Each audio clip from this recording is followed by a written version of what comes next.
In the year 1684, the Vatican removed 14 books from the Bible. There were originally 80 books in the Bible when it was translated from Latin to English back in 1611. These days there are only 66. The missing books are known as the Apocrypha, which in Greek means hidden.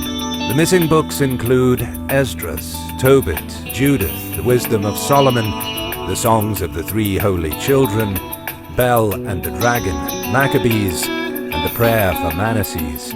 Even stranger is that Jesus' name was spelled Iesus before these 14 books were removed. Some say the contents of the books didn't fit in with the Roman Catholic Church's narrative, so they were removed. But there is no real answer. But for whatever reason, the Catholic Church chose to remove them from the Bible so that the Word of God was exactly what they wanted it to be.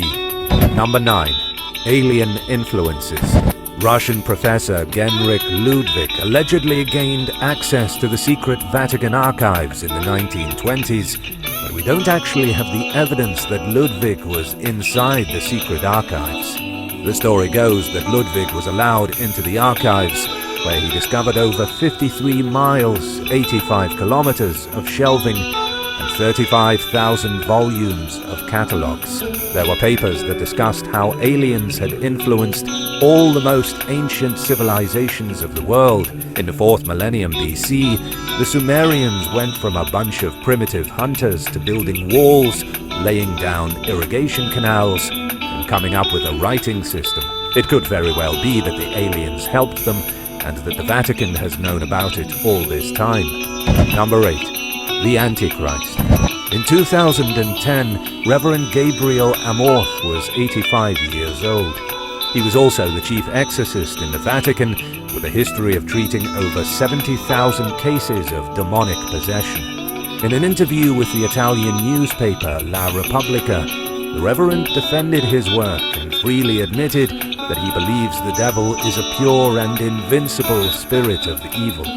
He also told the reporters that the devil can speak many languages, he can transform himself at will, and he can stay hidden when necessary.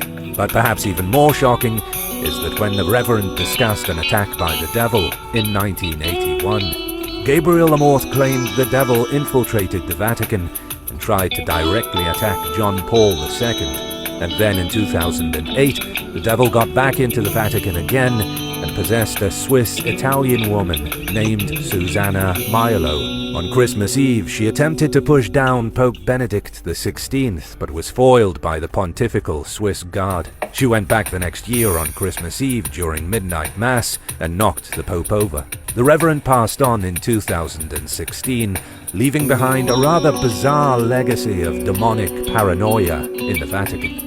Number 7. The Three Secrets of Fatima. The Vatican may look like a simple religious organization from the outside, but they are a lot more mystical than people realize. The biggest prophecy of all was delivered on May 13th, 1917. 3 young Portuguese shepherds were visited by an apparition of the Virgin Mary. The Virgin Mary gave the children 3 prophetic secrets. These secrets were apocalyptic visions of the end of the world. Lucia Santos became the speaker for the 3 shepherd girls. In 1941, she finally revealed to the Vatican 2 of the secret prophecies. In 1943, the Bishop of Leiria asked to reveal the 3rd secret, but Lucia refused. She said she didn't think God was ready for her to unveil the secret just yet. But later that year, the bishop had enough and ordered that Lucia write it down.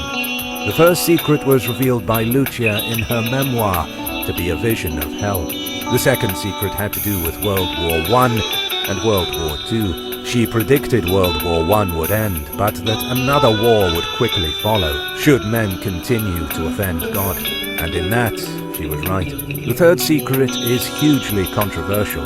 She gave a vivid description of the persecution of Christians in the 20th and 21st century, along with a vision of the apocalypse. Number 6. UFO over Vatican City. In 2007, a mysterious orange disc was spotted hovering over the Vatican. Witnesses saw what can only be described as a silver-orange glowing saucer in broad daylight, hovering over the dome of St. Peter's Basilica. As quickly as it caught the attention of citizens around the globe, the UFO visiting the Vatican was out of everyone's memory.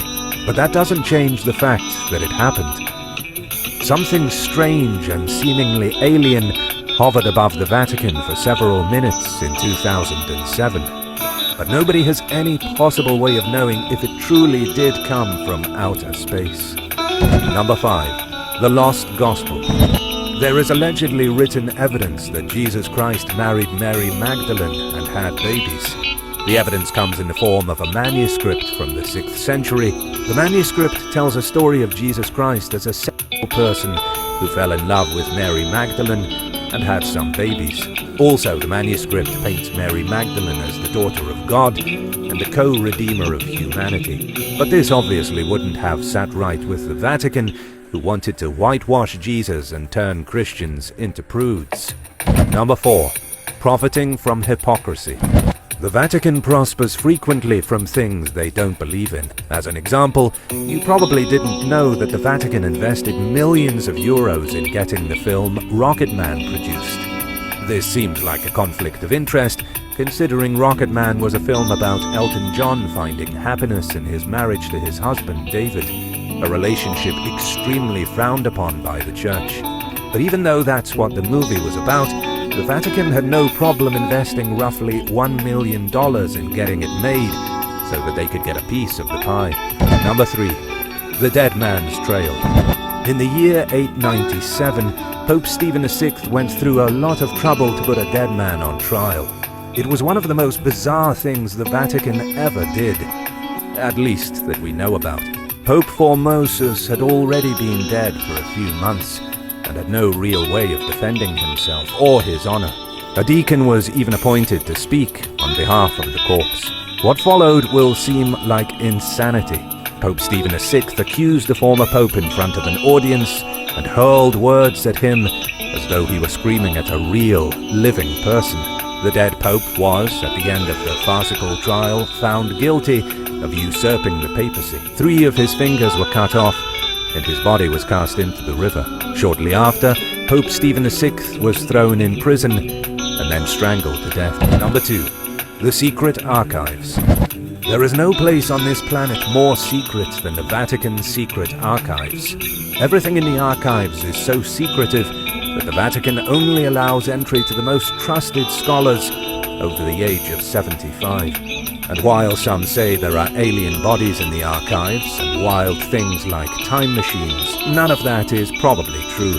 We do know of some artifacts being held in the archives. There's a letter from Mary, Queen of Scots, before she was killed in 1587. There are documents relating to the excommunication of Martin Luther. Anything important relating to the church over the past 1200 years can be found in the archives. Number 1. The highest crime rate. There's one thing about Vatican City that they don't advertise to the tourists. They have one of the highest crime rates in the entire world. Statistics show that in Vatican City, 1 to 1.5 crimes are committed each year per person. There are about 1,000 people living here, mostly nuns and priests, but it's not them committing the crimes. There are 18 million tourists who travel each year to Vatican City. Many of these tourists are criminals. When you stack the pickpockets and shoplifters up against the actual citizens of Vatican City, the crime rate goes way up. Yes, Vatican City has the worst crime rate in Europe. However, it's only because along with being a hub for religious pilgrims, it's also paradise for petty